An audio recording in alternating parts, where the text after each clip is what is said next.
Well, hi there, and happy Monday to you as we kick off our second to last chapter of Calc this year. We're going to jump into chapter 6. We've already done part of 6.1, so we're going to jump right to 6.2. As we hit 6.2, we're going to learn some more techniques of finding antiderivatives. And for a while I've been saying, well, you don't know yet how to do that, or but you will. And so now we get to the point where, yep, you will. This is a technique. This chapter has several techniques of finding antiderivatives, which allows you to do ones that before you were limited only to being able to do with a Math 9. So our first technique today is the technique of something called a U substitution. So we're going to learn how this is really helpful and when is a good time to use this strategy. All right, so let's review how you would integrate this. So for starters, you would expand this cubic. And so you'd have x minus 4 times x minus 4 times x minus 4, and then dx. And you would do a superfoil to expand that. So that would give us x cubed minus, let's see, 12x squared plus 48x minus 64. All right, and then we'd find the antiderivative of each term. So 1/4 x to the 4th minus 12x to the 3rd divided by 3 plus 48x to the 2nd divided by 2 minus 64x plus c. So we're looking at 1/4 x to the 4th minus 4x cubed plus 24x squared minus 64x plus c. So what if I told you there was an easier way to do that that didn't revolve term by term integration after doing some tedious superfoil? So we're going to do this technique using a method called the U substitution. And how U substitution works is you choose a quantity, typically a quantity inside a set of parentheses, and you replace that entire quantity with the value of U. So I am going to choose x minus 4, and I'm going to replace that with the letter U. I'm just going to wipe it out and replace it with a single value. I need to find the derivative of this equation, so, or the differential actually. So that would be dx with respect to du. Okay, this is Leibniz's notation, so we've done dy dx, but we're doing dx with respect to u minus 0, and then du with respect to du. So those are our two variables. Of course, we can clean that up, so du dx is equal to 1. And if we multiply both sides, du equals dx. All right, let's come back to our, you're like, oh, I don't know if this is easier yet. Trust me, it will be easier. Okay, integration. So then in my parentheses, I'm going to put the single expression u and cube it. And then I'm going to also not only replace what's in the parentheses, I'm going to replace dx. And I notice that dx is equivalent to du, so I'm going to replace it with du. So now I have my integral is u cubed du, which is a piece of cake integral to do. That's u to the 4th divided by 4 plus c. It was one term. I didn't have to integrate a whole bunch of terms. I only had to integrate one. And then I just replace u back to what I chose u to substitute for in the first place, which was x minus 4 to the 4th over 4 plus c. So x minus 4 to the 4th over 4 plus c is the exact same answer as this long one, term by term. So these two are equivalent. And for my money, I prefer the second one. So that is called the U substitution method. So, rule of thumb number 1. If it can be written with parentheses, then it can often be integrated most easily using substitution. Now I'm not saying always integrated most easily, but often it can be integrated most easily using substitution. So here we go. It's written with parentheses, cosine of 5x minus 7. So let's take 5x minus 7 and have that be our u. Our derivatives would be 5 dx du minus 0 equals du over du. In other words, 5 dx du is equal to 1. And dx is equal to, if I cross multiply, du over 5.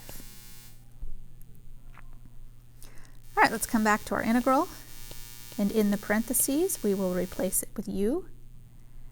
And the dx term is going to get replaced with du over 5. Now that over 5, I'm going to pull to the front of my integral as a coefficient, so it will be 1/5 in front of cosine u du, which is an easy integral to do. The antiderivative of cosine u is negative sine of u plus the constant c. Now change u back to its original parentheses and put the negative in front. So negative 1/5 the sine of 5x minus 7 plus c. Okay, using a u substitution to replace what was written in parentheses. Let's try another one. Could I write this in parentheses? Well, sure.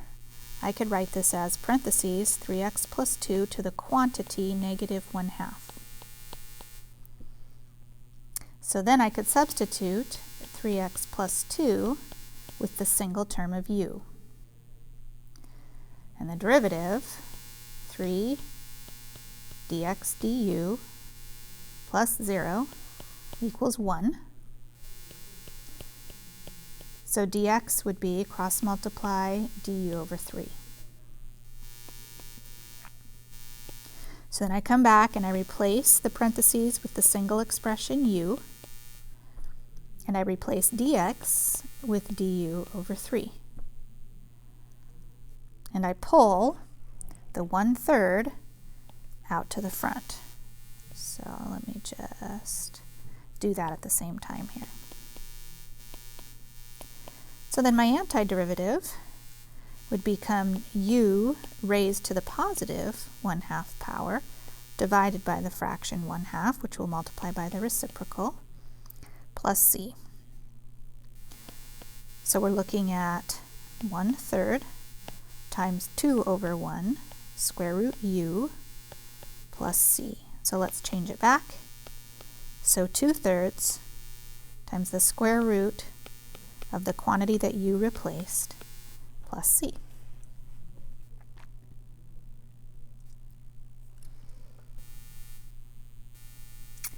All right, now the second time you're going to use u substitution is if your original integral is a product or a quotient. Now for the derivatives of products, we have something called the product rule. And for the derivatives of quotients, we had something called the quotient rule.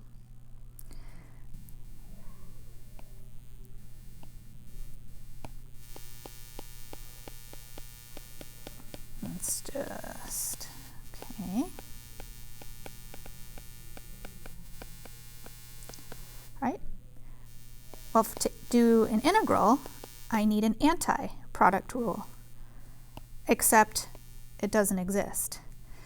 And to integrate a quotient, I would need an anti-quotient rule, and that doesn't exist either. So instead, we use u substitution, and then often it will be integrated most easily with a u substitution.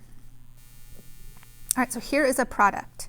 6x times 1 plus x squared quantity rad dx. So this can be written with parentheses and it's a product. It's like a double whammy here. This is definitely a u substitution situation. So 6x parentheses 1 plus x squared to the half dx. I'm going to choose what's in the parentheses to replace with u. The derivatives, 0 times 2x, that's the derivative of x squared, times dx du, chain rule, equals du du. So the du du, of course, is 1. We want to get dx by itself, so we change this to 1. We cross multiply, we get du over 2x. Now I'm ready to go back to my problem. I'm going to replace this with the quantity u, and I'm going to replace dx with this. I am not going to touch the 6x right now. That's not the point. What I want to do is just the parentheses and the differential. All right, so leave 6x by itself.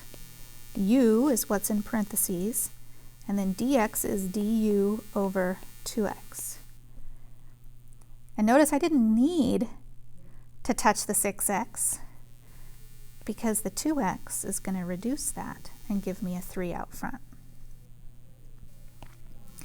So I'm going to have 3, and now my antiderivative would be u to the 3 halves divided by 3 halves plus c. So that's 3 times the reciprocal 2/3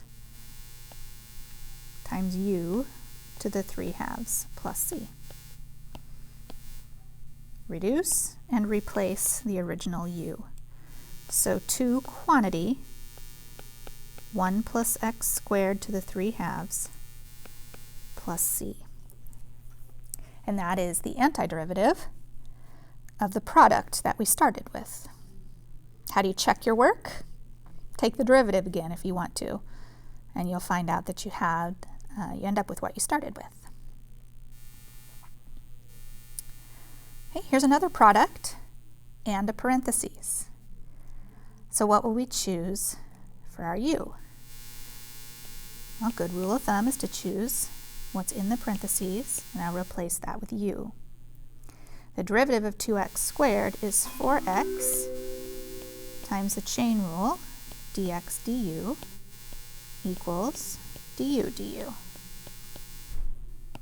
Reduce to 1, get dx alone. Cross multiply, du over 4x. So we'll be replacing this quantity with u, and we'll be replacing the dx. We don't need to worry about the x out front. So I'll have x times the sine of the quantity u times du over 4x. And my x's will reduce, and my 1/4 can get pulled in front of my integral. So now I need the antiderivative of sine, which is negative cosine of u, plus c. So negative 1/4 of the cosine, and replace the quantity u with what it was originally chosen to be, which was 2x squared plus c. So 2 rules of thumb. 1, if it is written with parentheses, that'll be a good choice for your u, and opportunity to use u substitution. And 2, if it's a product, then that is a good chance for you to use u substitution as well. Your homework tonight will tell you what the u is supposed to be each time, if it's necessary. And then tomorrow when we come to class, we'll talk about when you have to make a choice on your own for what u would be. All right, so I hope you have some fun kind of working through this, and then we'll come back together tomorrow. All right, have a good start to your week.